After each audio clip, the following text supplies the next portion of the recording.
Assalamualaikum warahmatullahi wabarakatuh. Pada kesempatan kali ini kami akan membahas tentang bahaya candu judi online. Nah, pada kesempatan kali ini saya ada dua bintang tamu, yaitu Dava dan juga Salman. Boleh perkenalkan nama lengkapnya? Saya Muhammad Salman Farizi dengan NIM 1030 Saya Dava Khairi Putra Padli dengan NIM 1030 223.056. Oke, dan saya sendiri hostnya, yaitu Raffi Atal Ramadan dengan NIM 1030 223.123. Baik, sini saya akan menanya-nanya nih tentang judi online yang marak di akhir-akhir ini. Nah, menurut kalian kenapa sih judi online itu semakin marak? Kenapa fenomena ini tuh begitu cepat menyebar? Mulai dari Dava dulu. Kalau pendapat saya sendiri sih, dikarenakan pemerintahnya sendiri kurang gercep dalam menangani masalah judi online ini, sehingga banyaknya website judi online ilegal yang bertebaran di mana-mana, dan kemudian website tersebut juga rata-rata disisipkan di link-link kayak misalnya ketika kita membuka website-website kadang-kadang diarahkan ke judi online. Nah, itu tidak diberantas sehingga banyaknya orang yang marak memainkan judi online, dan juga pemerintah kurang gercep karena menurut saya website judi online seperti Zeus yang gede gitu kan nggak ditanggapi gitu kan. Baru kemarin kemudian ketika Thailand mengebom apa itu namanya daerah apa? Kamboja. Ya, Kamboja pusatnya judi kan, banyak kan website yang down gitu kan.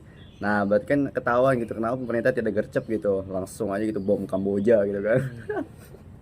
Oke, menarik. Kalau menurut Salman nih gimana? Kalau menurut saya sih itu dari SDM kita sendiri sih. Kita nih orangnya itu, orang Indonesia ini rata-ratanya pengen cepet kaya gitu kan. Dia pengen mempertaruhkan all in semua hartanya gitu. Nah, tiba-tiba rungkat kan. Terus juga faktor ekonomi juga sih. Banyak orang yang dapat gaji, baru gajian bukannya beli kebutuhan malah judol gitu kan.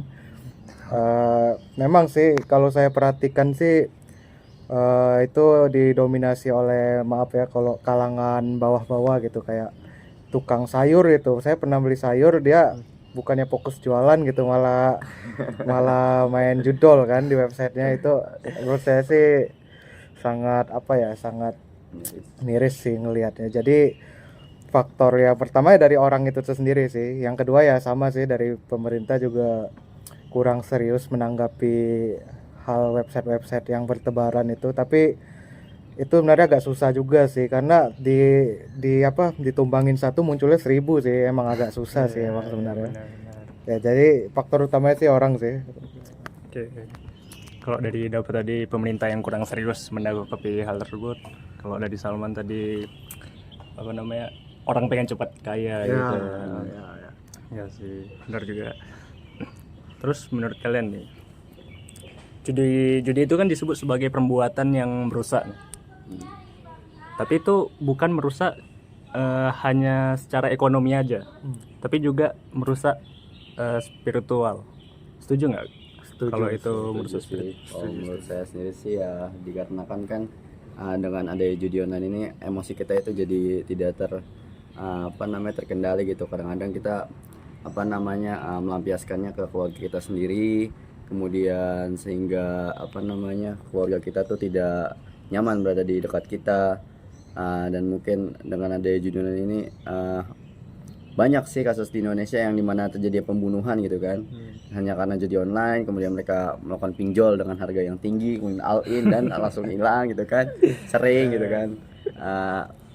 Kalau berkaitan dengan spiritual sendiri sih ya sangat memungkinkan, dikarenakan mentalnya misalnya breakdown sehingga dia tidak melakukan ibadah dan lain-lain. Itu sangat memungkinkan sih, dan malah menyalahkan Allah, kenapa gitu ini saya tidak all in, tidak dapat yang baik. Padahal kan emang pada nyatanya website judi online itu bukan tentang luck ya, bukan tentang keberuntungan, tapi memang sudah diatur pada websitenya sendiri gitu.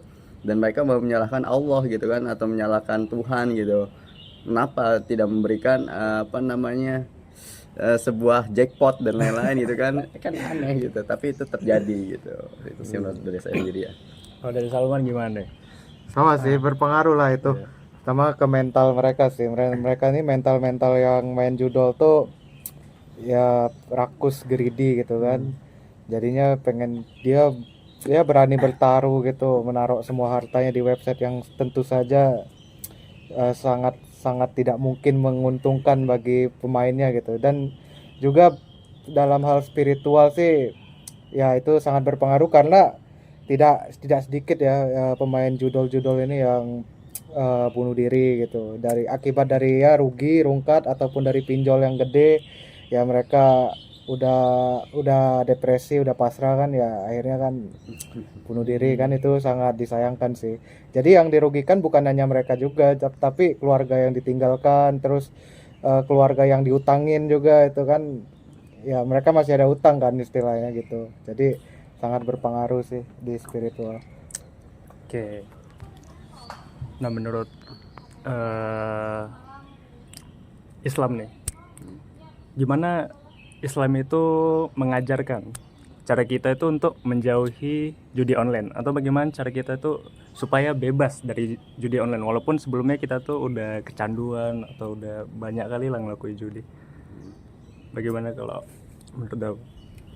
Kalau saya sendiri ya kurang tahu ya, karena judi itu seperti rabbit hole gitu, kalau kita sudah masuk tidak akan bisa keluar gitu. Cuman mungkin dari saya pribadi, bukan dari agama Islam, mungkin bisa ke rehabilitasi gitu kan, atau mungkin dijauhkan dari perangkat-perangkat seperti HP dan lain-lain agar dia tidak melakukan judi online gitu. Kemudian terkadang jikalau orang sudah di bawah, mereka akan sadar gitu kan, mungkin ketika mereka all in kemudian kehilangan semua hartanya, kehilangan keluarganya, ditinggalkan keluarganya karena hutang yang sangat banyak, itu kan sangat pasti gitu. Mungkin nanti di saat bawah mereka bakal sadar gitu dan akan kembali ke jalan yang lurus mungkin. Tapi itu ya karena kita lihat sendiri kebanyakan warga Indonesia kan terlihat gitu kan, ujungnya malah melakukan tindakan ilegal atau tindakan yang tidak patut gitu kan, seperti mencuri atau mungkin membegal atau mungkin membunuh gitu, hanya untuk ya seperti itu gitu kan ada juga tuh yang kades yang mengkorupsi dana desa hanya untuk judi online. Mantap banget kan. Kalau menurut Salman gimana tuh cara Islam mengajarkan kita untuk menjauhi itu? Yang pertama sih harus dari tekad dari dalam diri mereka masing-masing sih, itu yang paling pertama sih. Ada keinginan untuk berubah. Yang kedua sih selalu isi aktivitas dengan aktivitas yang baik gitu. Jadi jangan jangan kosong gitu. Misalnya ya baca buku kayak, atau kalau dalam Islam sih ya kalau ada kajian datang ke kajian masjid gitu. Jadi circle-nya kan bagus juga, bukan circle pejudol lagi kan. Lama-lama juga berubah itu kan kalau bergaul dengan circle yang baik. Terus juga ya banyak-banyak ibadah sih sama berdoa gitu, mendekat ke Allah sih. Jadi ya ada perasaan takut gitu, takut akan dosa-dosa yang dilakukan kan judul itu. Ya itu sih. Oke, itu ya teman-teman, kalau misalnya mau ngejauhi judi online tuh kita harus punya tekad dari diri kita sendiri dulu, terus perbanyak ibadah tadi supaya kita bisa menjauhkan itu. Dan bagi yang belum pernah ngelakuin judi online, jangan coba-coba dah. Soalnya kalau udah nyobai sekali itu bisa buat kita kecanduan. Iya.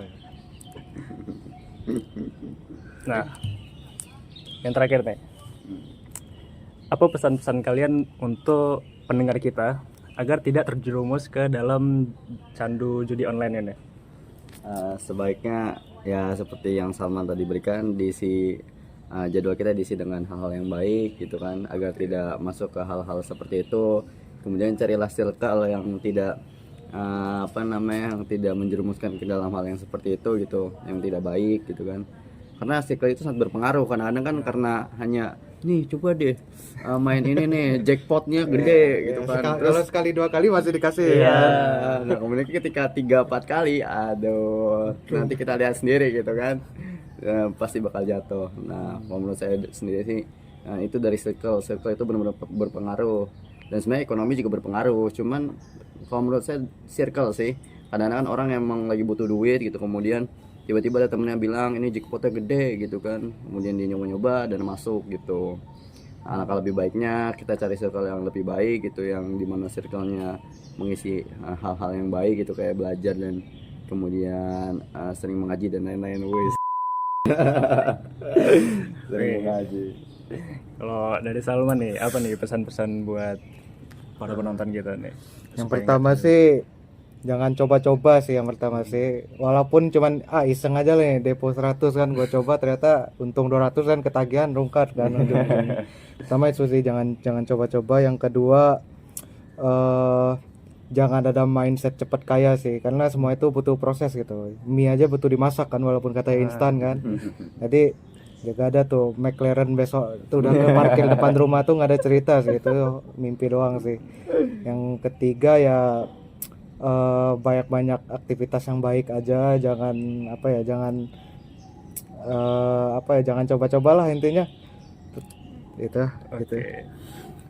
Nah, itu pesan-pesan dari bintang tamu kita. Kalau dari saya ya mungkin sama, jangan pernah coba-coba. Semua itu butuh proses, nggak ada hasil yang instan. Jadi lakuin sesuatu yang halal-halal aja lah untuk mendapatkan kekayaan. Soalnya kalau judi itu bukan membuat kita kaya, malah sebaliknya. Maka itu juga bisa membahayakan diri kita sendiri gitu. Jadi buat teman-teman di sana yang belum terjerumus, jangan coba-coba, dan yang udah terjerumus semoga dimudahkan untuk lepas dari judi online itu. Baik, terima kasih untuk Salman dan Dava. Itu saja podcast kami kali ini. Assalamualaikum warahmatullahi wabarakatuh. Waalaikumsalam warahmatullahi wabarakatuh.